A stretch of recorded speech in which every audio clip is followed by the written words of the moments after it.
देखिए अब बात करते हैं हम impacts of higher rate of interest and wrong use of money at wrong place. देखिए अब इसमें क्या है, इसका मतलब ये है कि हायर रेट ऑफ इंटरेस्ट यानी रेट का जो इंटरेस्ट है, यानी कि जो हमसे जीएसटी का टैक्सेशन जो लिया जा रहा है रेट है वो इतना ज्यादा है, तो उसके इम्पैक्ट हमारे इंडिया की इकोनॉमी में, जनता पे, देश की जनता पे और प्लस लोगों में क्या क्या उसके ऊपर क्या प्रभाव पड़ रहे हैं, और इसका जो इकोनॉमिक गवर्नमेंट जो पैसे को गलत गलत जगह फर्जी का उपयोग करे तो उसके हमारे देश पे क्या क्या प्रभाव पड़ रहे हैं, क्या क्या हो रहा है। देखिए जो जैसे कि हमसे पहला पॉइंट लिखा हुआ है consumption of 30 to 40% income of पर पर्सन, मतलब कि इतने सारे हायर रेट ऑफ इंटरेस्ट, इतने सारे टैक्सेस की वजह से आज सरकार को हर एक प्रति व्यक्ति की आय के हिसाब से हर एक व्यक्ति की जो आय है उसमें से 30 से 40% का हिस्सा सरकार को जा रहा है, उसके 30 से 40% का टैक्स सरकार को दे रहा है वो व्यक्ति।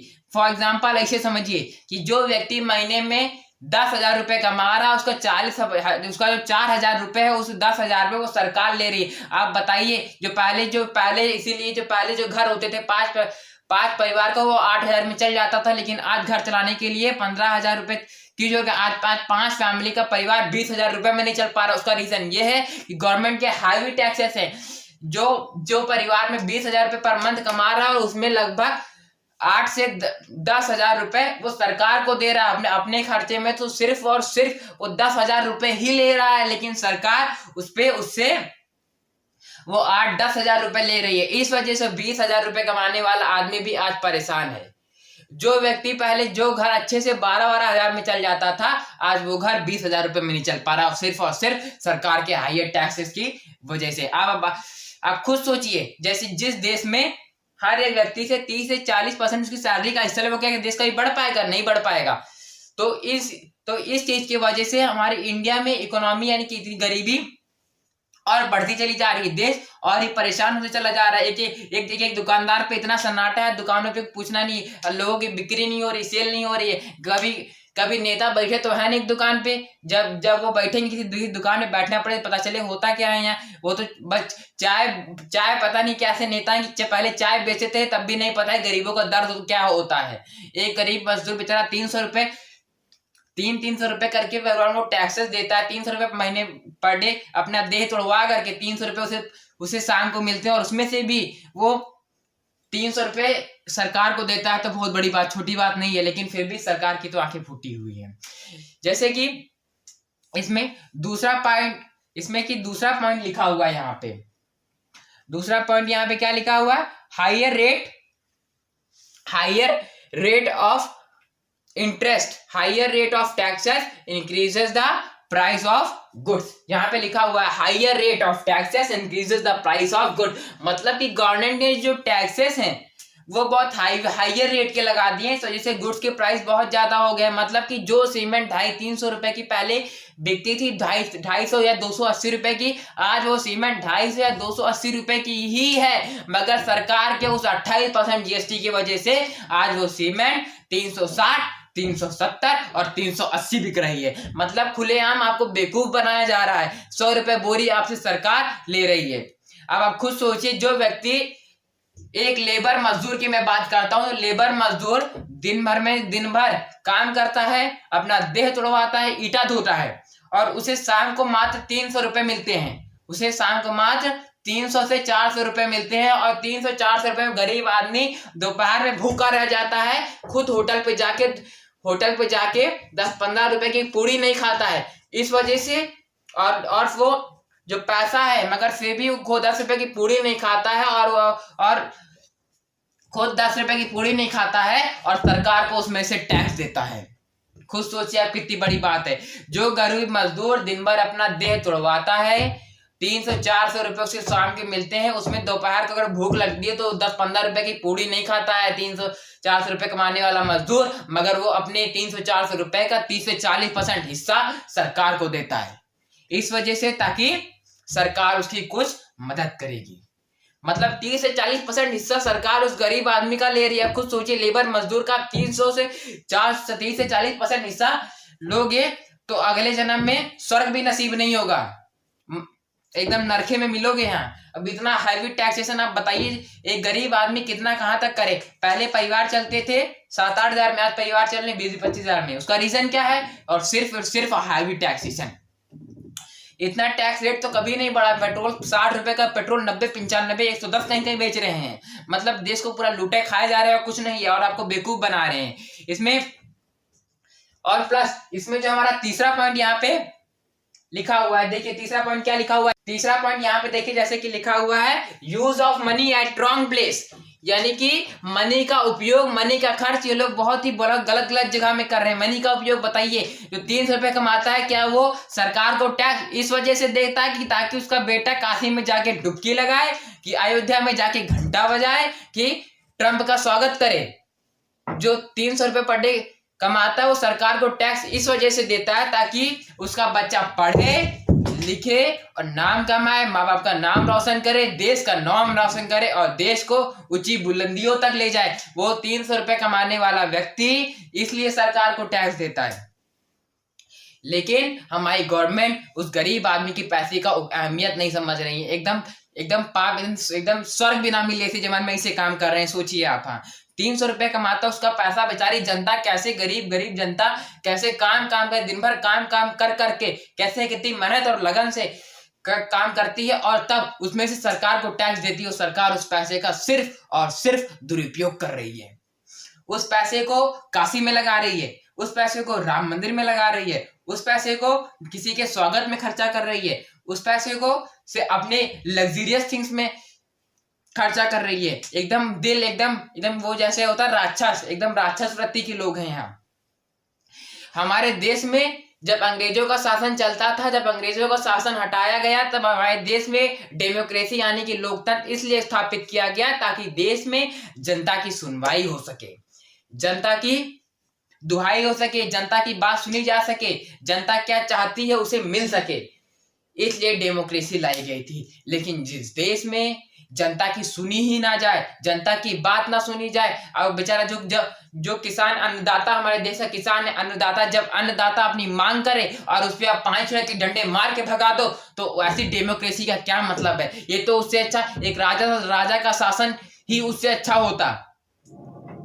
और डेमोक्रेसी है जनता की, लोकतंत्र इसलिए देश में लाया गया था ताकि देश की जनता की बात सुनी जा सके, अन्नदाता हमारा जो कहे वो उसकी बात सुनी जा सके, हम जो चाहते हैं वो हमें मिल सके, हम अपनी हक की लड़ाई लड़ सके। इसलिए देश में डेमोक्रेसी लाई गई थी। तो इसलिए नहीं लेके आई गई थी कि आप राजा बन के वहां पे बैठा दी जाओ और हम जो बोले हमारी कुछ सुनो ना।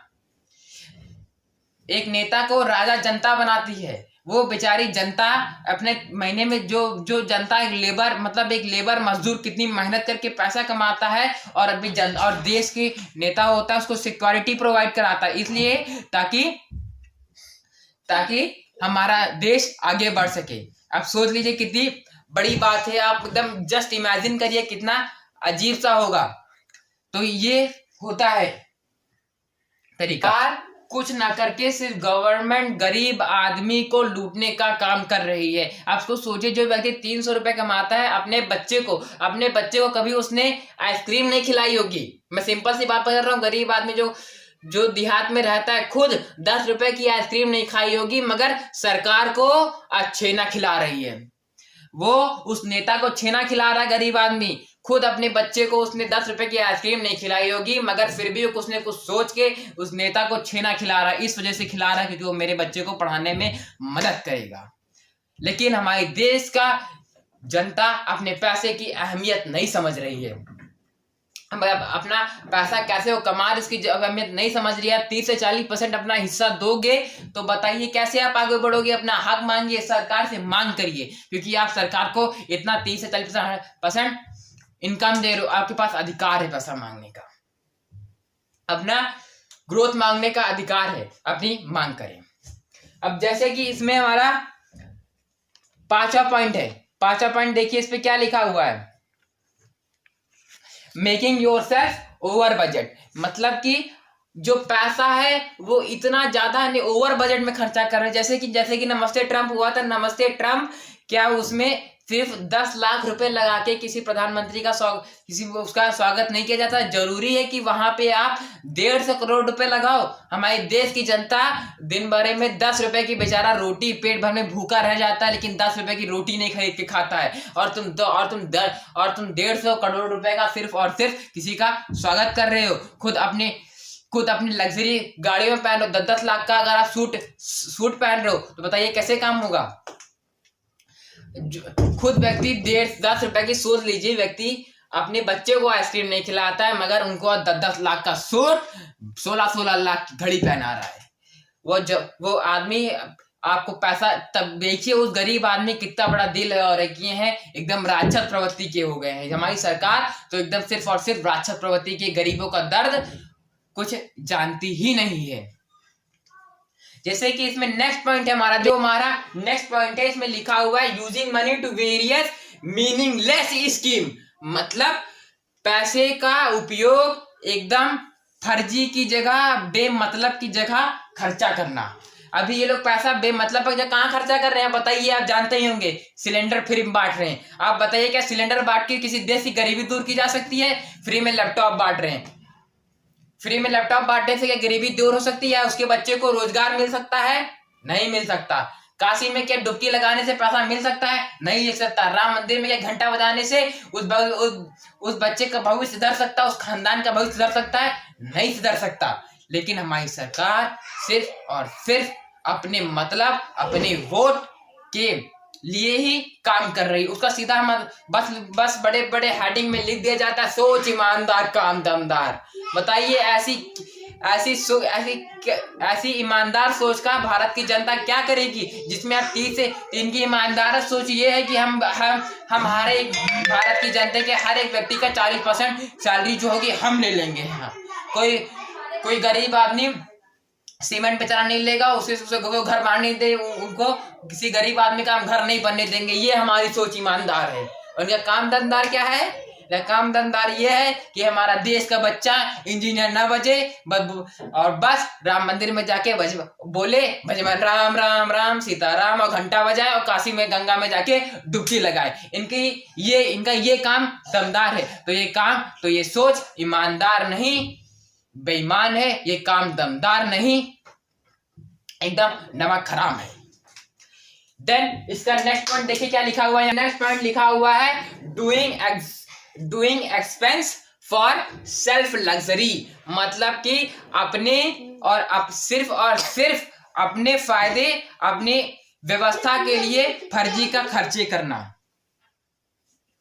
सिर्फ और सिर्फ फर्जी खर्चा करना। आप क्या बताइए, क्या प्रधानमंत्री जी हमारे जरूरी है कि वो 10 लाख का सूट पहने? वो बेचारा 300 रुपए कमाने वाला 300 रुपए कमाने वाला 100 रुपए की बनियान नहीं पहन पाता है, और आप 10 लाख का सूट पहन रहे हो। जिस देश में ऐसे प्रधानमंत्री होंगे, ऐसी सरकार होगी, वो देश बर्बाद होना उसका तय है। लिखा हुआ है मेकिंग फेक लॉस, मतलब फर्जी के लॉस बनाना। आप बताइए, ये फर्जी के लॉस बनाते, किसान बिल बनाते हैं, वो भी किसान अपनी मांग करने आता है, डंडे से पानी बहा करके उसके ऊपर भगा देते हैं। ये कौन सा तरीका होता है? आप डंडे मार के किसान, डेमोक्रेसी देश में डेमोक्रेसी लोकतंत्र इसलिए लाया गया था कि ताकि अन्नदाता की सुनवाई हो सके, आम आदमी की सुनवाई हो सके, ताकि इसलिए नहीं लाया गया था कि आप पानी मार के भगा दोगे, डंडा मार के भगा दोगे। देश में डेमोक्रेसी इसलिए नहीं लाई गई थी। आप मांग करें, आपके पास अधिकार है, आप देश को 30 से 40% अपनी कमाई का हिस्सा दे रहे हो। ये इनका काम ईमानदार है।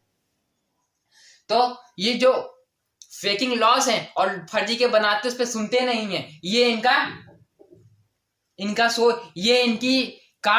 एक काम दमदार है कि आप गरीबों में पानी डाल दोगे, बेचारे अन्नदाता पे आप पानी डाल दो, डंडों से भगा दोगे, मांग करने आएगा। ये इनका काम दमदार है। और इनकी सोच क्या ईमानदार है कि पूरे देश को खा के बैठ जाएंगे। ये हमारी सोच ईमानदार है। इस पे दूसरा पॉइंट आपका लिखा हुआ है trying to make privatized setup.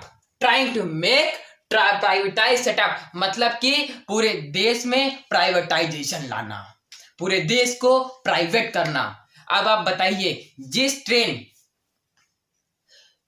Train को कौन चलाता है? प्रधानमंत्री चलाते हैं, गरीब आदमी चलाता है। गरीब आदमी ट्रेन को चलाता है। वो व्यक्ति जब 300 रुपए दे रहा है, वो अपनी सरकार में से दे रहा है, तो क्या उसके पास उतना भी हक नहीं है कि वो कम पैसे में कहीं पे ट्रैवल कर सके? है कि नहीं है। वो आपको अपनी इनकम का 30 से 40% हिस्सा दे रहा है, तो क्या उसके पास इतना भी हक नहीं है कि वो सस्ते में कोई लोन ले सके? है। वो गरीब आदमी जो 300 रुपए खुद रोटी नहीं खाता, उसके पास इतना भी हक नहीं है कि वो कम पैसे लगा के किसी से फोन पे बात कर सके? है। लेकिन हमारे सोच ईमानदार काम दमदार, वही चीज है ना, सोच ईमानदार काम दमदार। ऐसी क्या ईमानदार सोच और ऐसा क्या ईमानदार काम। यहाँ पे जो व्यक्ति मतलब खुद खाता नहीं है और खुद एकदम अगर चाहे कि मैं थोड़ा फ्री में थोड़ा कम पैसे लाके कहीं पे जा सकूं, ट्रेन में तो उनको वो भी स्वीकार नहीं, इनको पेट में वो भी नहीं हजम हो रहा है। एक बेचारा किसान जो देश को अन्नदाता, जो देश को चला रहा है, देश की नींव है, एकदम देश का पिलर है, उसको भी हक नहीं है कि अपना सामान कहीं बेच सके या उसको कर सके। तो उसमें भी ये लॉल बीच में लॉल को छोड़ दे रहे थे को वो तो हमारे भगवान जैसे अन्नदाता थे, जो इनसे एकदम बहादुरी की तरह एक फौज के आर्मी की तरह लड़ बैठे। नहीं तो देश एकदम ढक्कन हो जाता, एकदम खाली पाइप। हमारा जो भारत देश है, सरकार ने हमारे देश को एक पाइप देखा है अपने पाइप, वो पाइप जैसे बाहर की तरह ढका होता है कि अंदर से एकदम पोला होता है, एकदम देश को उस हालत में पहुंचाने का हमारी सरकार काम कर रही है। देश में देखिए डेमोक्रेसी इसलिए लाई गई थी ताकि जनता की सुनी जा सके। जिस देश में जनता की सुनी ही ना जाए तो ऐसा लोकतंत्र, ऐसी डेमोक्रेसी किस काम की। उससे अच्छा है कि इस डेमोक्रेसी को, इस लोकतंत्र को हटा दिया जाए और पूरा का पूरा राज शासन इन्हीं को दे दिया जाए। मतलब कि पूरा ढक्कन कर दिया है, किसी की सुननी ही नहीं है। डेमोक्रेसी देश की लाई मतलब सुनना ही नहीं किसी की।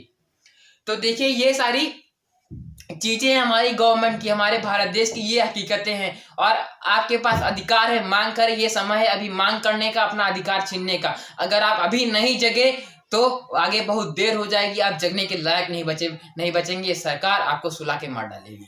इसलिए कह रहे अभी आपके पास अधिकार है, मांग करें। अधिकार है, मांग करें। Thank you.